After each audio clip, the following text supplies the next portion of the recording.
A reação de algumas pessoas sobre um vídeo do ministro a respeito de medicina chinesa. Médico, divulgador científico. Tem de tudo aí, menos evidência científica. É muito pseudociência, hein, ministro? Espero que você separe o joio do trigo para o nosso país. Pelo amor de Deus, ministro, toma vergonha. Nada disso tem comprovação científica na literatura médica. Vamos divulgar conhecimento científico. E aí, medicina chinesa é ou não é pseudociência? Vamos desmistificar tudo isso. Afinal, medicina chinesa é ou não ciência? Precisamos ir na base para entendermos isso. Na filosofia da ciência. Porque não é o que um cientista, dois cientistas falem, ou pessoas graduadas falam, que é o que vale. Existem opiniões diferentes. Não é um consenso certas coisas na ciência. Quem discute isso é a epistemologia, ou a filosofia da ciência. Eu não sei se você teve alguma aula na sua faculdade, pelo menos eu não vi. Eu aprendi isso pesquisando no YouTube, vendo aulas. Eu aprendi o básico, tá, gente? Se eu tiver errado, alguém me corrige e coloca a fonte.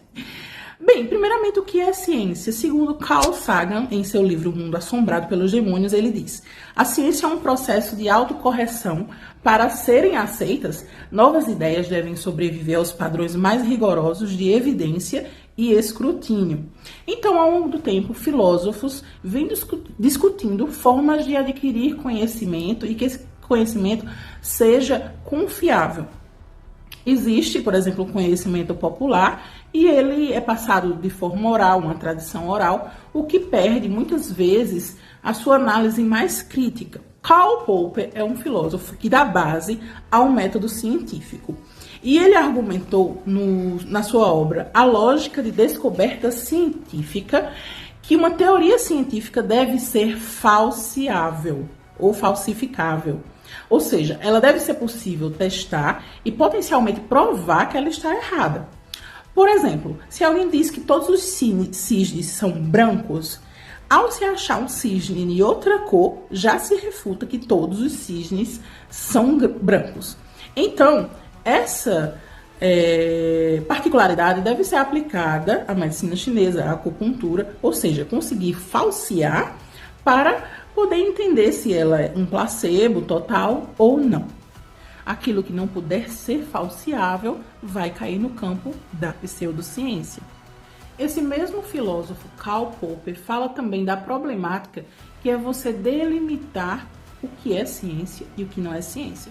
Por exemplo, a minha boca é delimitada pelo desenho ao redor dela. Então, isso é boca. O quadro é delimitado pelas suas arestas aqui, né? Ou um quadrado é delimitado pelas suas linhas.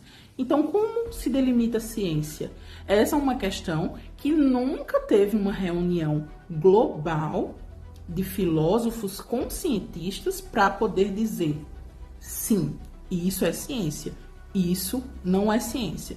Nunca houve isso. E se tivesse existido, a OMS, que indica a medicina chinesa, estaria indicando uma pseudociência após haver essa grande reunião?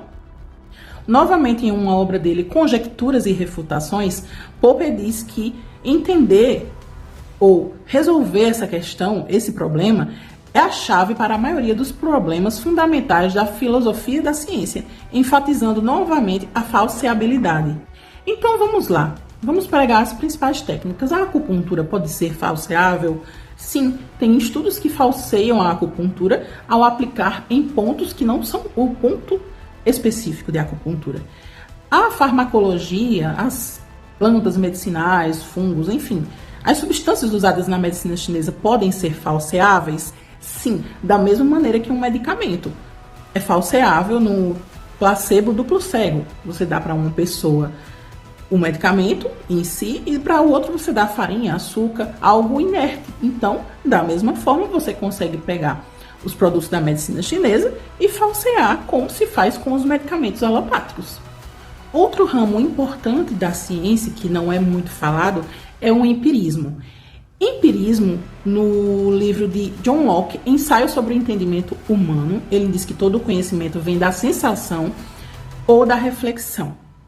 E o empirismo, será que ele está dentro da ciência? Bem, o empirismo faz parte das descobertas de medicamentos. Em farmácia, nós estudamos e vimos uma áreazinha chamada farmacognosia, que é justamente buscar em povos tradicionais, o uso tradicional de plantas em maior quantidade, moléculas com um determinado fim terapêutico, que vai virar um fármaco.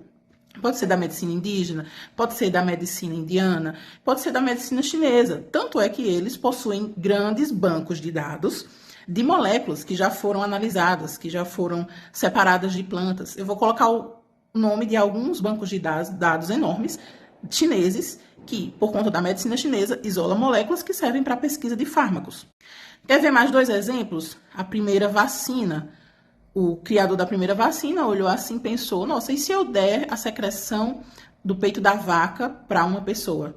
Ele foi lá e a pessoa não adoeceu. O primeiro antibiótico foi acidental. O contato acidental com um fungo da família Penicillium criou o primeiro antibiótico, penicilina. Ele já não sabia daquilo, não era um uso tradicional, foi acidental. Ele observou e, nossa, eu acho que isso daqui pode ir para frente. E isso foi empírico e acontece até hoje. Outra coisa que eu vejo pessoas graduadas se confundindo, sim, com graduação nível superior, baixo nível de evidência, é pseudociência? Não, olha aqui. Escala científica. Nós temos a pirâmide de escalas científicas e na base nós temos estudos de baixo nível de evidência, estudos de caso, in vitro. E no alto, maiores níveis de evidência, que são revisados por pares, que requer um número maior de pessoas ao redor do planeta, em mais locais, em mais centros. Só que tudo que é alto nível de evidência começou sendo alto nível de evidência? Não, tudo teve o seu começo sendo baixo nível de evidência. Não surge-se altos níveis de evidência do nada, sem ter uma base que direcione e que faça com que outros se interessem de estudar aquele tema. Lembrando também que alto nível de evidência é financiado por indústrias farmacêuticas. Aí eu te pergunto, indústrias farmacêuticas vão querer financiar estudos da medicina chinesa que não gera patente? Ou eles vão querer financiar estudos para que se achem moléculas e se gere patentes daqueles estudos? Mais um desafio, tecnologias. Será que as tecnologias disponíveis hoje conseguem entender todos os mecanismos da acupuntura e da farmacologia chinesa? É complicado, porque são mecanismos complexos. Quando se toma, por exemplo, uma fórmula chinesa, você está tomando centenas de moléculas. Como se analisar todos os alvos que essas moléculas estão interagindo com o nosso corpo? Fora o microbioma intestinal, que parte dele, mais ou menos metade dele, ainda é desconhecido. Então, nós não temos nem conhecimento de tudo que ocorre no nosso corpo. Imagine essas moléculas ou uma acupuntura que atua de diversas formas. E a farmacologia em si é multi-alvo. Daí que surge uma tendência em farmacologia, que é a farmacologia em rede, que utiliza sistemas complexos computacionais, que inclusive tem doutorado, tem pesquisa aqui em João Pessoa sobre isso, só que de uma forma mais simples. Aí é que surge a farmacologia em rede, para tentar entender isso de forma computacional, prevendo alvos. Ou seja, é um desafio, diante das tecnologias que nós temos, entender a complexidade total dos mecanismos de acupuntura e da farmacologia. Quem estuda biomedicina, quem é ocidental, eu faço curso de farmácia e vai estudar medicina chinesa, vê, por exemplo, questões semelhantes. Por exemplo, na hematologia, nós vemos que a eritropoetina do rim influencia a medula do osso, que influencia a produção de sangue, de hemácias. E a medicina chinesa, ela diz algo parecido? Sim, ela diz que o rim influencia os ossos, que influencia a produção de sangue e que, principalmente, a deficiência do yin do rim causa uma deficiência de sangue.